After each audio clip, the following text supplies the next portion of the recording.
Hey, what's going on, everybody? Welcome to No Timeouts, a football show coming at you from the Score Studio. My name is Jonah Birenbaum. That is Tyler MacKillop. That is Dan Wilkins. That is Zak McDonald. You know them. You love them. Gentlemen, another week in the books, and boy, did some notable, consequential things happen in Week 14. Let's get right into it. Wilk, what stood out to you this past week? I think it's time to ask the question, are the Texans the best team in the AFC? It sounds pretty wild considering the way they started the year, and I got to say, I still have major questions about the ceiling of this offense. We're however many games into this new era under a new offensive coordinator, and they still have no answers for pressure packages whatsoever, but CJ Stroud and Nico Collins and Woody Marks even are doing just enough to make plays amidst all that chaos, and that defense, man, my God. Crazy. Good Lord. This is incredible. This is the best defense in the league for my money. You have a lethal four-man pass rush that allows them to terrorize opposing quarterbacks without really ever having to blitz. You pair that with elite cover talent on the back end and really an overwhelmingly physical play style across the board. It just honestly doesn't get much better than this. And, you could tell me that there are other teams in the AFC that have better resumes. Of course, the Broncos and the Patriots to this point. But come on, let's be honest. Are any of you guys really picking against the Texans, against one of those teams in a head-to-head matchup in January? That couldn't be me. And we've already seen them bully the Bills, and they beat the Jaguars with Davis Mills at quarterback. So I don't know, man. In a year where we haven't seen an AFC team step up and establish itself as the true top dog in the conference, I would not be surprised if they are the last team standing. And if the last month of the season looks anything like what we've seen over the last 5-6 weeks, I might just be outright picking them to do it. Do you feel as though you would feel the same way about the Texans if Kansas City had even one competent playmaker on offense and Patrick Mahomes had someone that he could deliver the football to and Kansas City maybe wins that game? I mean, It's on the road. It was on the road. yeah, I mean, maybe not, but that's probably just an extension of the fact that if the Chiefs had those things, I would be like, oh yeah, the Chiefs are just going to find a way to do this. Yeah. But the whole point in me kind of being into the Texans is that there's no one else, and suddenly we have this defense that's just beating the brakes off every opponent they see. So I don't know, man. I'm all in on this team. And I mean, to their offense's credit, they may not have a ton of flashy playmakers, or they're not necessarily consistently moving the ball downfield, but they have done an incredible job of protecting the football. This offense had 5 turnovers in its first 3 games, over which they went 0-3. Since then, over the last 10 games, 5 turnovers.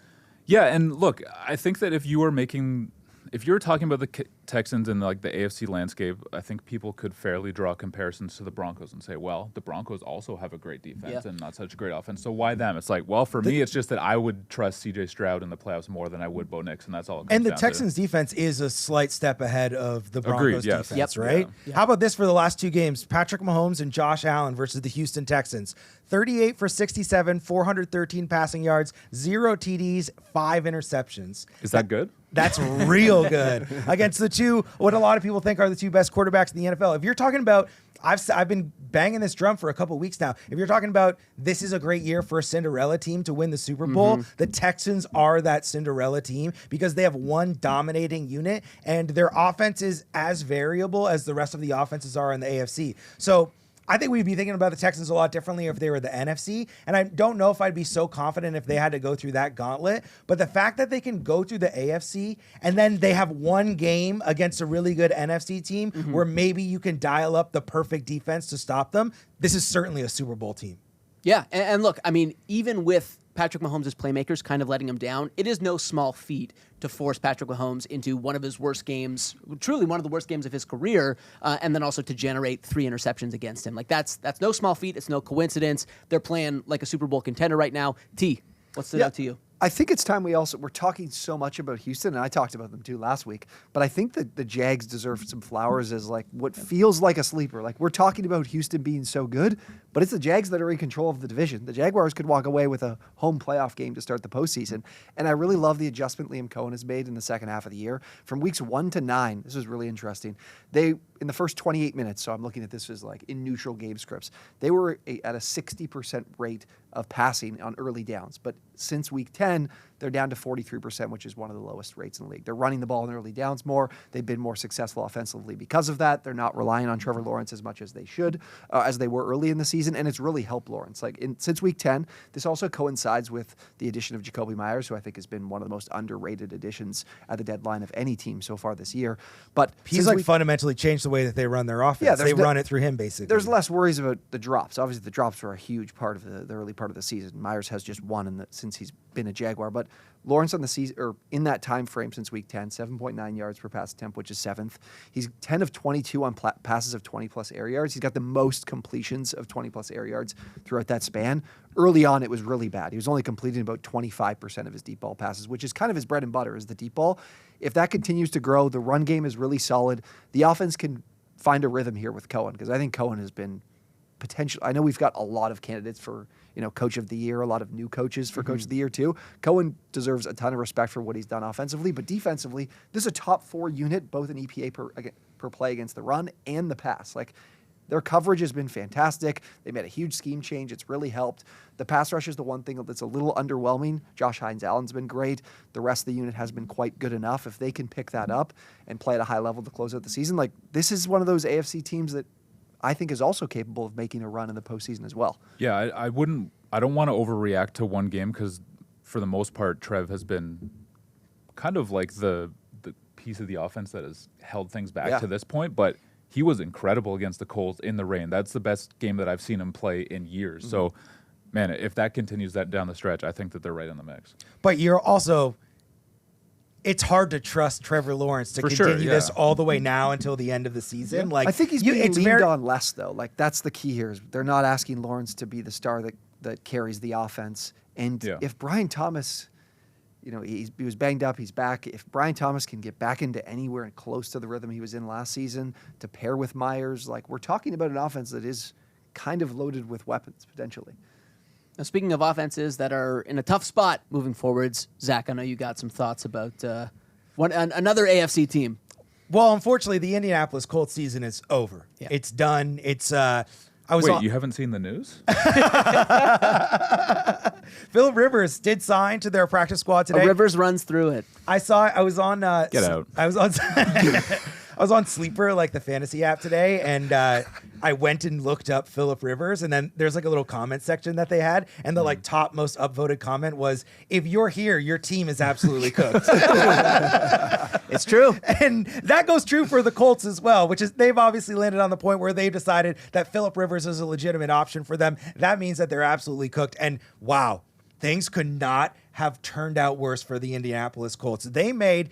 In hindsight, I think we kind of liked it at the time, but in hindsight, they made one of the most hasty all-in moves that we've seen in the NFL in a very, very long time, trading their 2 first-round picks this year and next year to the Jets, when you have Daniel Jones, who hadn't even had a full season of proving that he was a really good player, and a guy that's been injured a lot in his career. He goes down, obviously, tears his Achilles, terrible.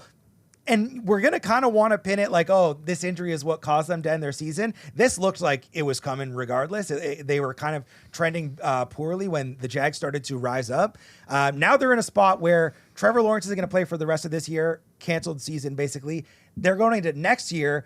Who knows when Daniel Jones is going to be able to play for them even next season. They're going to have to sign him to some kind of a contract, 1-year deal, maybe a 2-year deal if you think that he's going to be able to last that long. Next season is going to be a lost season. Just the most series of unfortunate events we've seen for a team in a really long time. Dan's going to get his guy back, thow, Anthony Richardson. Anthony Richardson? He hurt himself with bands. He's got to with bands. Apparently, that could happen to any of us, I mean, look, obviously they are not going anywhere with Phillip Rivers, but I at least respect them doing something for the content. Instead of just turning to Brett Rippon for the rest of the season, or I guess Riley Leonard once he's healthy. I'm all in on just doing this for fun and just at least making them watchable for maybe bad reasons. It could be real bad, but right. But can we talk about the fact that he's 44 years old? He's a grandfather. In but this is not going to go well. He's a grandfather. And you know what this move is? This move is another move that the Colts have made in the past, which like father, like daughter, when they brought Jeff Saturday in to be their head coach. Right. This is the Jeff Saturday of quarterback coaching decisions. Phil was never, he's never an athlete. Like being 4 years older, like, does it really matter? It matters a Yes. lot. Yeah. Wait, so He doesn't need T-Mac, to. you're so He was young. never- You're so young. You don't know what 4 years is like when you start to get up to those age. Trust me, the gap. You're 4 years from now, you're gonna be like, getting 4 years? exponential. It's not linear anymore. What I mean is, like, he was never able to escape a pocket 4 years ago. Anyways, like, if his arm's still there, this is a elite offensive line. One of the best running back in the NFL potentially right now. Like, I get. We'll see what that's like when Daniil Hunter and Will Anderson are hunting him down. I get the thought process, though. I feel horrible for Colts fans. Yeah, honestly, horrible, Like, yeah. I It's really feel sad. terrible. You made an all-in move that, honestly, at the time we all said made sense, and now things look as bleak as they possibly could. Well, I'll say this: when Phillip Rivers last played in 2020, 11-5. 11-5, and he was 19th among qualified quarterbacks in QBR. Do you know who was 20th? Who? Daniel Jones. Wow. Listen, I would kill for the Joe Flacco Colts marriage we saw where we're throwing the ball like 50 times with Phillip Rivers. That is, if you bring in Phillip Rivers to play, that's what you have to do. You just have to chuck it up. Yeah, throw he's him not. 40 He's not times. making it through the first game I that he wanna see plays. it Though. so He would be the sixth quarterback in NFL history to appear in a game at age 44 or older, but that list includes Tom Brady, so he'd be in good company. Who knows? It's probably not going to go so well, but you know what? We said the same thing when they acquired Daniel Jones, and we I were didn't. wrong. I didn't. Okay, well, some of us were wrong. Wilk, you got another takeaway?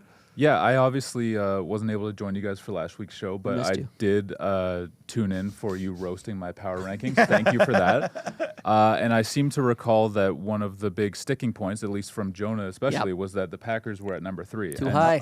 And to that, I say, how you like me now? Look, I even scripted it out in our production document, mea culpa to Wilkins, Okay. because I was way too critical. I was like, they've won too unconvincingly. You're absolutely right. Green Bay looks so legit. Look, in all fairness, I think that at the time you could have made the case for like 8 different teams in that 3 spot behind the Rams and Seahawks, who I saw as like the consensus top 2. That's just the way this season has gone so far. We've talked about it a bunch. Like, doing power rankings has been an excruciating exercise all season long. But my logic at the time, going back to last week, was that big Thanksgiving Day win over the Lions, like driven by a real breakthrough in the downfield passing game, I saw that as a potential like start of them taking a big step forward toward like realizing their true potential, which we talked about so much heading into the season.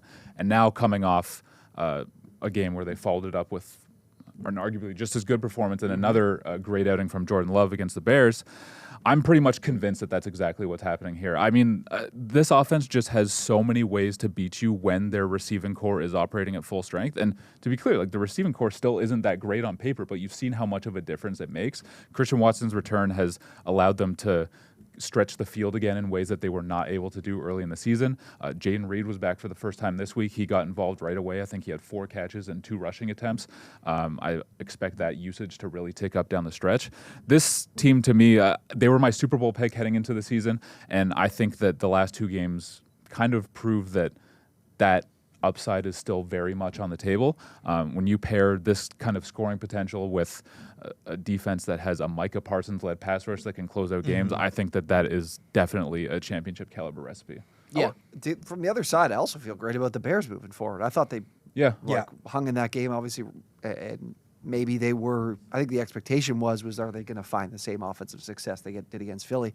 They still committed really heavily to the run game, found ways to move the ball. Yeah, the run game has been awesome. Yeah, so I both of these teams, I'm feeling better about coming out of that game. That game gave me the feeling of like football is here. Yeah. It was cold. It was 2 teams desperate to win, and just the drama was thick. It's the Bears and the Packers. It felt really good to watch that game. That game-losing interception from Caleb Williams, though, was, I don't know, it had to be pretty, like, disillusioning for those who believe that he's capable of elevating this Bears team into a Super Bowl contender. There's No? just so much frantic running around. DJ escaping Moore the was pocket wide type of open. Stuff.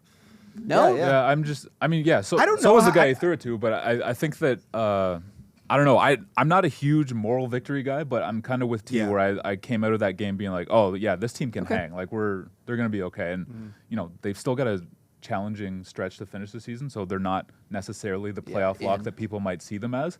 But yeah, I mean, I'm definitely in on the future of the Bears, especially after that game. You know who plays mistake-free football though, like so consistently, is Jordan Love. 9-1 touchdown to interception ratio over his last 4 games. That's a 4-game winning streak over which they've beaten 3 division rivals. Could this guy win the MVP award? No, Probably not. Not with Stafford. Not with the way that Stafford and May are playing, and not with I don't think there's. Do the Rams have another game against Carolina? They're gonna lose again. It's a numbers thing. Like Love's numbers are pretty far away from those two. Honestly, like just counting stats wise. Yeah, I think if we have like a new age type of voter, it's similar to how like baseball eventually shifted to that, you might trend in that direction, because I think Love is second only behind Drake May in EPA per play. Like he's right up there. He has been all season, despite the gripes that a lot of us had with the way the offense was trending. So I mean, I wouldn't hate the case, but I think at this point that Stafford and May have established enough of the lead that it's probably unlikely. But man, he could take them real deep in the playoffs. T, got another takeaway? This was another team I think kind of flying under the radar a little bit. I think we're still talking about them, but Tampa Bay. Yikes. I do think that Todd Bowles' seat should be warming up. Do I think that he's one of those candidates to be fired? Probably not this year. But when you look at what Todd Bowles brings to the table, we know game management, like clock management, game management isn't really his forte. Defense is supposed to be his thing, and this year the defense has been incredibly underwhelming. This is the worst pass rush they've had in his tenure. The run defense hasn't been the same elite unit. Like one thing I could count on from the Bucs is that they'd be a force against the run. Vita Vea getting a little bit older, not to say he's fallen off by any means, but it's just not the same type of unit. And we know it's a bottom 5 pass defense in the entire league this year. His and he's not getting the guys like fired up in the locker room. Or I think it's like that. I look at this in a similar way that I look to Sean McDermott, where it's like your time might just be up with this team. It could be time to move on. Yeah. And obviously they've replaced the OC so many times that eventually you're not going to be hitting home runs there. The offense has really struggled. This isn't the same team from earlier in the season that had wins over Seattle, Houston, and San Francisco. But how much of that can you chalk up to injury, though? Like even Baker Mayfield specifically getting injured, and then the playmakers getting injured as well. I think if Mike Evans is back, it's going to help. Like if we're being honest, for Baker over the course of since like week 7, he's got 5 completions of 20+ air yards. Mike Evans is usually that guy for him. I believe since week 7, he's dead last in EPA per play. I was going to say the numbers since week 7 are really bad. 5.3 yards per attempt, dead last. 13 turnover-worthy plays, dead last. 57% completion percentage, 35th at the position. The offense is struggling. Todd Bowles' job again, his bread and butter's defense. It's not shown up all year. I think there should be some legitimate thought into, do we bring Todd Bowles back if we fall off? They're 2-5 in their last 7, with their only wins being the Saints, who they just lost to this week, and the Cardinals. If they don't make the postseason, like it should be on the table that Bowles could be someone that should lose his job. Yeah, I mean, you give up 24 points to the Saints. That's arguably a fireable offense right there. They hadn't scored 20+ since like week 5. And yeah, to your point, like they're blitzing, I think, at the 3rd highest rate in the league, and still can't pressure the quarterback. Yeah. It's pretty grim right now on both sides of the ball, and yet they could still win the NFC South. It's going to come down to Zach. You've been ringing Panthers. this bell for a while. It's going to come down to those 2 games against the Carolina Panthers. We'll see what happens in the NFC South, but I think you make some really valid points about Todd Bowles' job security. Zach, another takeaway? All right, so this one I'm going to try and keep short because I could actually go on about this one for like 60 minutes. But the Browns are continuing to mismanage Shedeur Sanders, and it's really starting to bother me.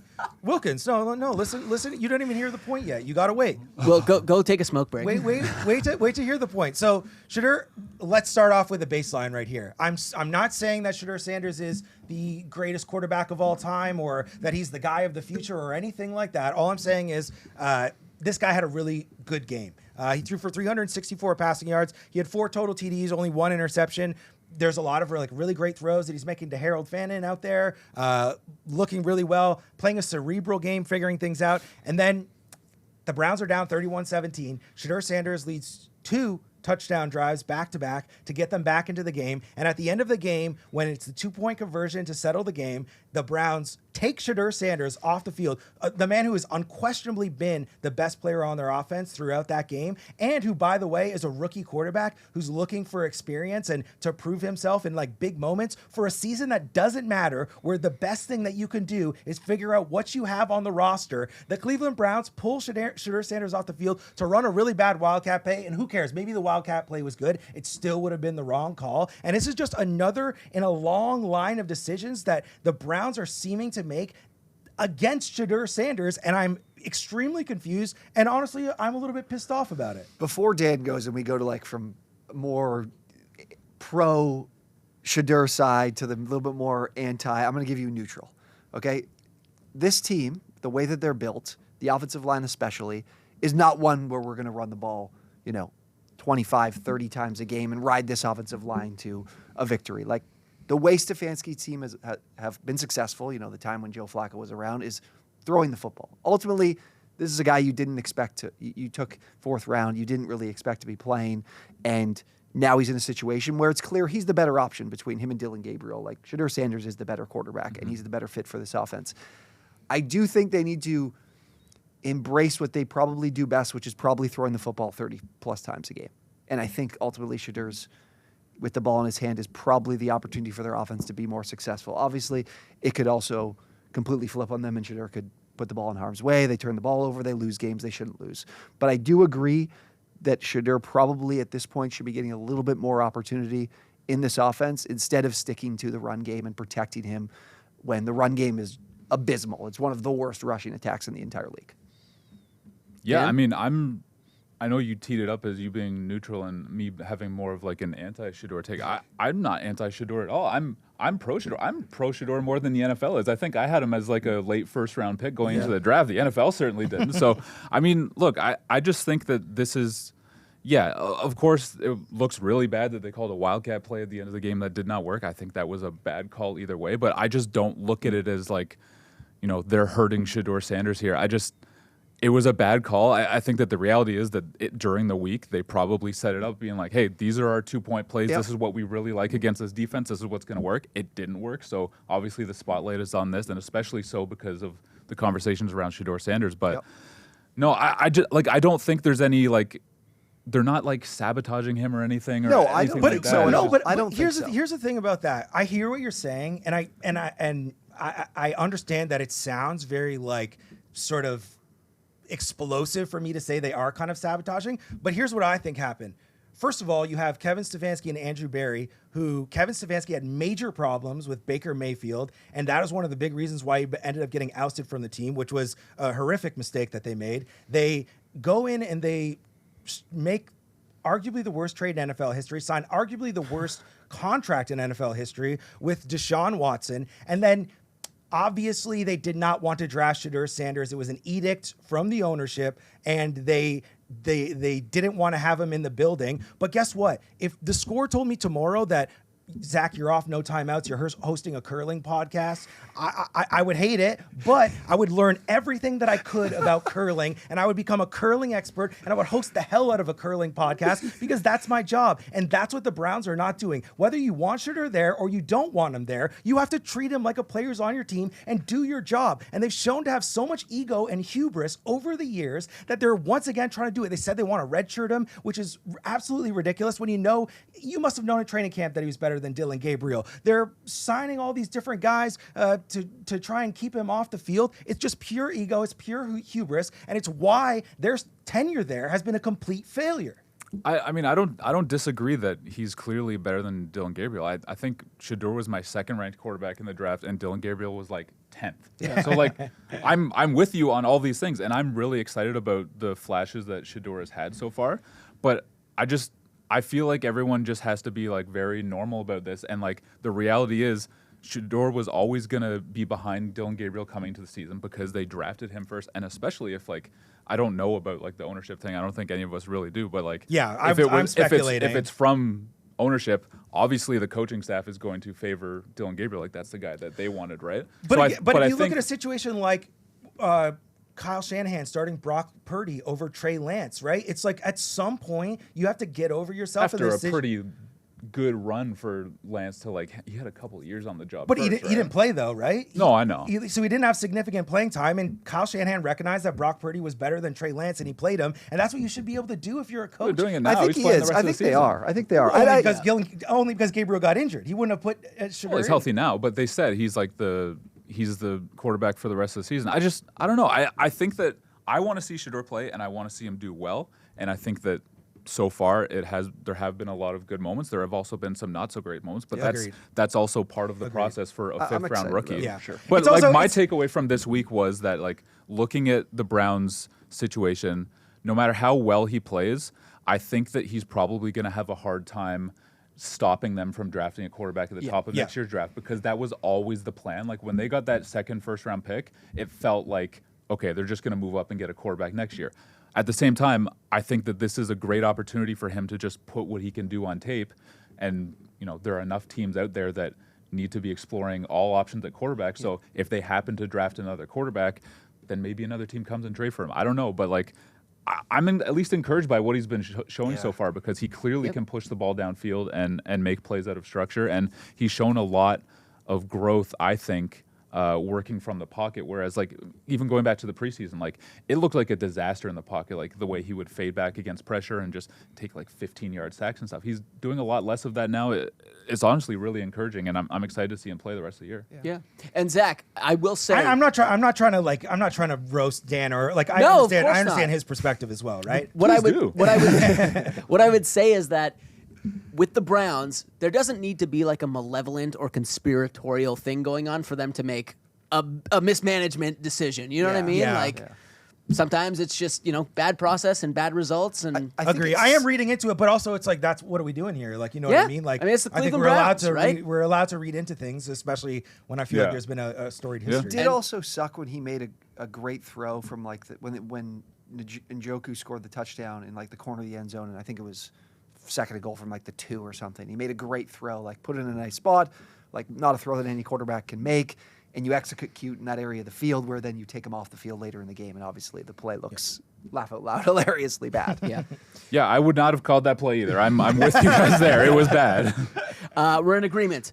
They bungled that one. All right, gentlemen, good stuff. We're not that far off. No, I skipped too far. Boys, as you well know, the 12-team college football playoff bracket was released this past weekend, much to the chagrin of everyone in South Bend, Indiana, and to the delight of college football fans elsewhere. In light of that, T, we asked you, our college football expert, to put together an NFL equivalent based on the current standings through Week 14.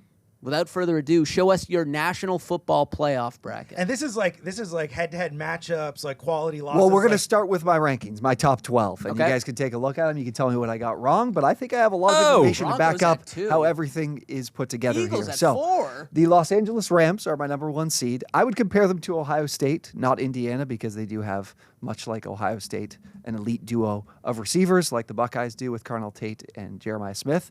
The Broncos will be at number 2. Again, this is a combination of record and resume. There's a few good wins here for the Broncos that you guys might be forgetting. They did beat the Eagles and the Texans, and their 2 worst losses on the season are to the Chargers and the Colts. The Seahawks, the Broncos as well, they're Texas Tech. Elite defense, offense is suspect to say the least. Seattle would be the 3 seed. I would definitely make the comparison to Indiana for them. Defense is dominant. Defensive line is dominant. They're getting great quarterback play. Just a really good team, honestly. The Eagles are where you might have some questions. They are my 4 seed, my last team getting a bye. They are the Georgia Bulldogs because everybody compares them to Georgia as it is. Some wins on the resume that are just too good to ignore. The Packers, the 5 seed. They are my Oregon Ducks type team, just very good. It might be peaking at the perfect time. The Patriots, this was the toughest one to do. The Patriots are my 6 seed. They are Tulane.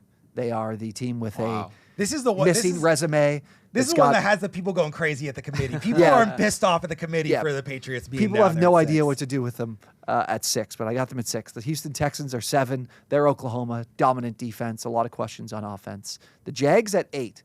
The Jags are Texas A&M to me. Great offense and a lot of skill position players. Quarterback, you're not sure if it can really carry them to a title. The Niners were the toughest team to do for me. They're the 9 seed. Detroit at 10. The Bears at 11. And the Buffalo Bills are James Madison at 12 because their resume is missing a lot of important pieces. So let's start with where you guys have the biggest issue. Patriots for sure. Oh, it's Broncos for me. What was your comp for the Broncos? The Broncos are Texas Tech. A dominant defense, offense. Who are the Patriots? Probably going to keep them from winning.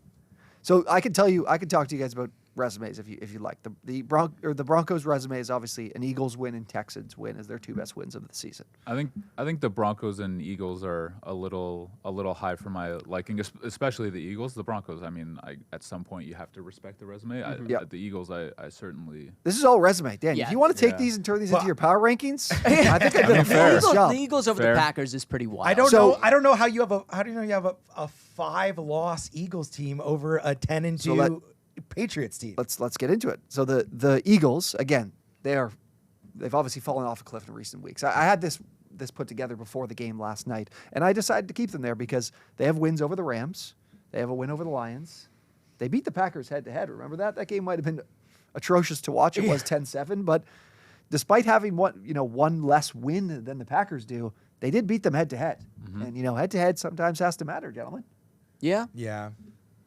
And who was the other one? The Patriots. The Patriots do have a win over the Bills, but that is it. So the Patriots and they've got losses to the Raiders and Steelers. As good as the wins are, like the Broncos and Patriots, resume-wise, in my opinion, aren't even close. The Patriots are like an ACC team. Their wins don't mean as much. Yeah, again, I said they were too lame just because they're missing resume. The teams in terms of first teams out, the Bucks would be there, the Chargers would be there. The Panthers could borderline be there because, again, these are teams with better wins. The Bills do not have a single win against any team inside this top 12. Okay. Their worst losses, obviously, the Falcons and the Dolphins. So Yeah, I don't quibble with that one. all right, do you guys want to get into the bracket? Yeah, fire it up, baby. with Let's the go. bracket. Let's see it. Let's see what play you that. guys would do here. I will So say, I think that this is like the head-to-head exercise in NFL is a lot different than college football, right? Yes. Because in the NFL, they all play each other, right? In college football, you might play 2 of the playoff teams, and then you have like 10 FCS teams on your schedule. So yeah, it it's makes a it little the head-to-head harder. is harder to juggle because a lot of teams play the same teams, but it also makes it easier because you could look at head-to-head or how these teams compared, performed against similar opponents. So, of course, being a college football bracket, the first 4 teams are getting a bye. So in round 1, we have the Packers and the Bills in the 5-12 game. We have This shows you how this format can lead to a lot more fun matchups. Oh, yeah. Than what the regular playoffs is. 100%. So the 5, we'll start on the left side of the bracket. So we have the Packers and the Bills, and then we have the 49ers and the Jaguars, again, with the Rams and Eagles being on that side getting a bye. So let's start with the 49ers and the Jaguars. I want to know who you guys would have. Jags. I would take the Jags as I well. think Jags I've been having this battle all year long in my power rankings specifically. Like, the Niners record looks great, but they haven't beat a lot of teams, and the defense is in rough shape. I think they have 16 sacks so far, which is going to be like, it's on pace to be their lowest since the strike-shortened 1982 season. Didn't Micah It's Parsons bad. have that on Sunday? Yeah. Yeah. The Also, Niners, they already beat the Niners. the Niners do have the Seahawks and Rams wins.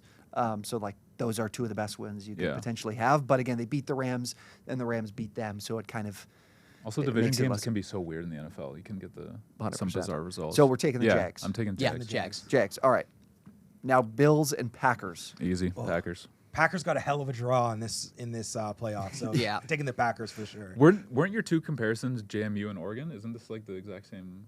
Yeah, this was no Bills and Packers. Yeah, it'd be JMU and perfect. Oregon. Yeah, exactly. Let's go. That's like happenstance. Well, give me Packers Oregon. easy. And then let's go to the other side, Lions Texans Man, in the that's a good 10-7 game. That is a good game. That's a juicy matchup. I would pound the table for Texans here. I think I would take the Lions in this game.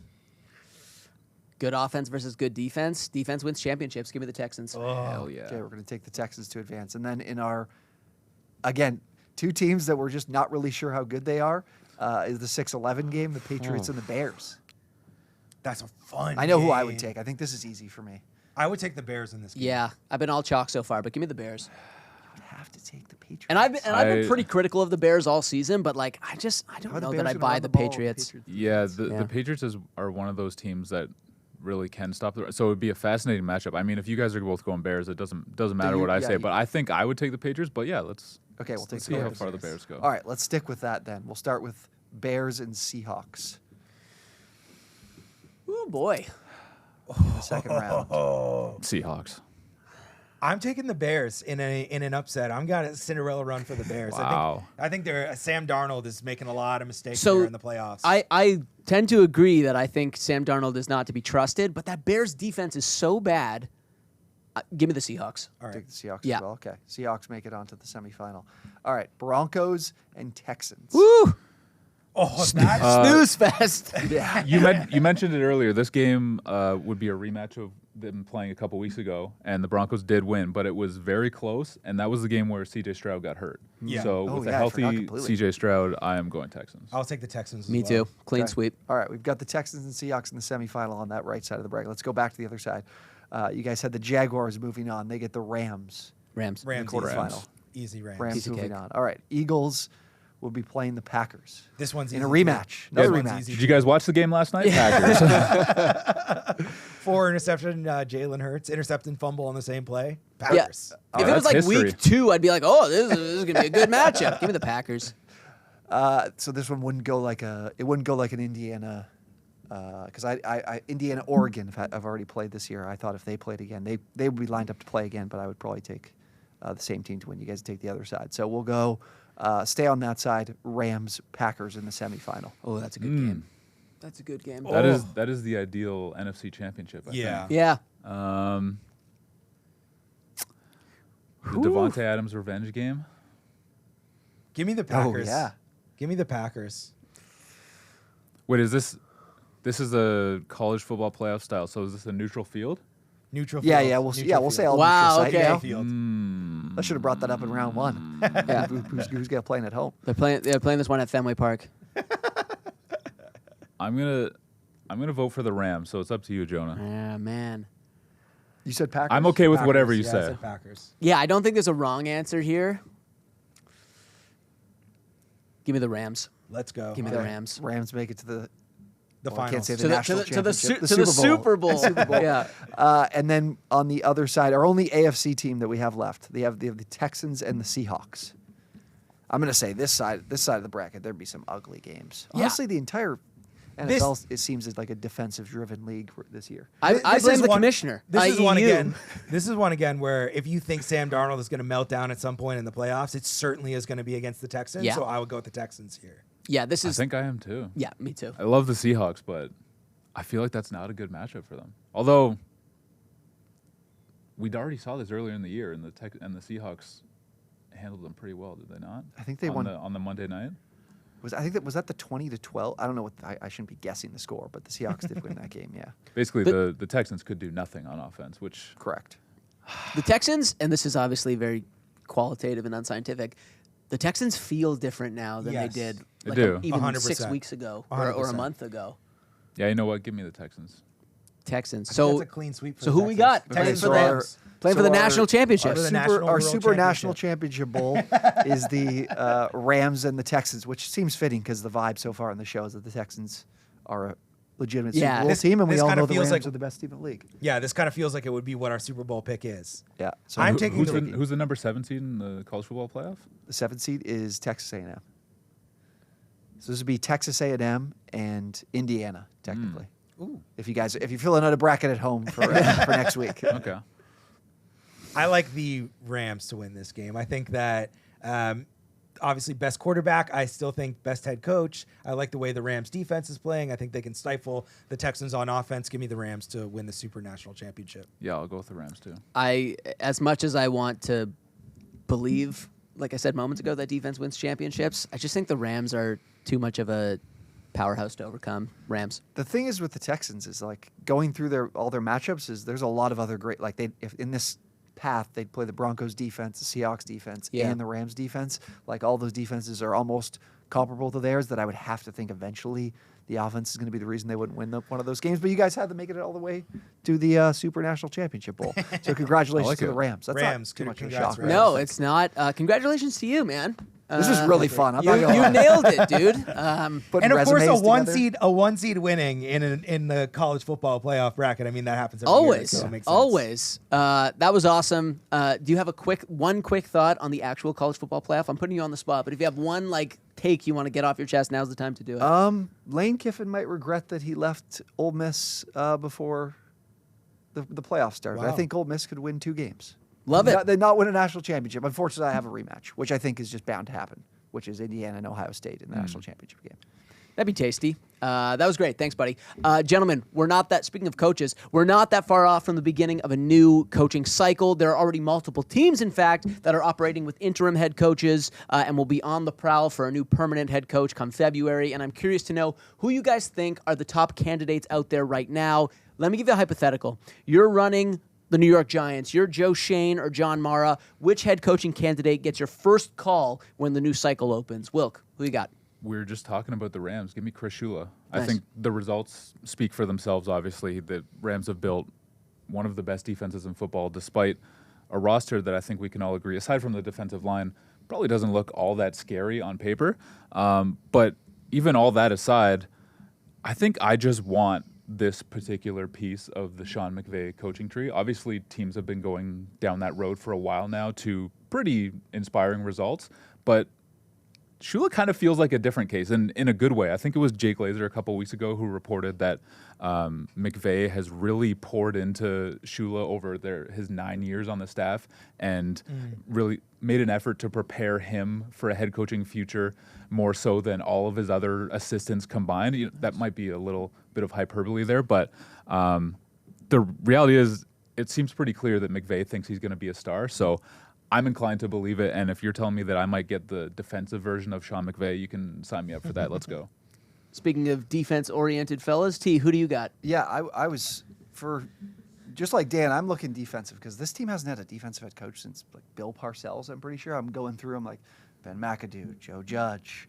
They've never really taken a defensive focus. Shermer. Yeah, and I think that what I can't stand, and this is someone who I never played football, but the way I think about it is, why is this team they're so blitz heavy? It's like the best part of your defense is your defensive line. Why don't you help your secondary out and give them some numbers and some opportunities to have success in coverage, even though they're not loaded with talent? So I think if they could get someone like Steve Spagnuolo, another defensive mind, that can help them from the perspective of... He's already a Giants legend. Yes, too. he's already familiar with the building. Super Bowl champion. Yes. Yeah. Okay. So when I... That's a terrible choice, by the way, T-Mac. I'm sorry to tell you. That's absolutely... Steve Spagnuolo already sucked for the Rams so bad. 4-time Super Bowl champion, though. Yeah, he's a great defensive... The book on him is he's a great defensive coordinator, 100%. and he's a really bad head coach. What? Just because he's 11-41 in his career? I do look at this from his time in Kansas City, that he could potentially build out a good staff, considering all the time he's now spent with Andy Reid since 2020, right? 2019, 2020?